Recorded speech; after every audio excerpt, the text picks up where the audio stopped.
अस्सलाम वालेकुम। आज आपसे एक टिप शेयर करने वाला हूँ। आजकल इस्लामाबाद में ख़ास तौर पे कैनाइन डिस्टेंपर बहुत ज़्यादा आया हुआ है। कैनाइन डिस्टेंपर एक ऐसी बीमारी है जिसमें नर्वस साइंस आते हैं, दिमागी इलामात आती हैं, सर उसका झटकता है। ये एक ऐसी हालत होती है जिसमें जानवर बहुत ज़्यादा तकलीफ़ में भी होता है और इसमें बचने के चांसेस भी बहुत ज़्यादा कम होते हैं। तो टिप यही है, या तो आप वैक्सीन करवा लें, टाइमली आप अपने पपी को, पेट को वैक्सीन करवाएं। अगर आपका पेट प्रॉपरली वैक्सीनेटेड नहीं है तो फ़ौरन उसको वेट के पास लेके जाके वैक्सीन करवाएं।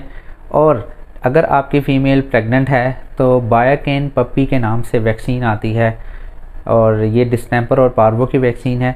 इससे लगाने से आपके जो पपीज़ होने वाले होंगे उसके अंदर इम्यूनिटी ट्रांसफ़र होगी, ताकि आपका जो पेट है और उसके पपीज़ हैं वो उस बीमारी से लड़ने की सलाहियत रखते हों। अल्लाह हाफ़िज़।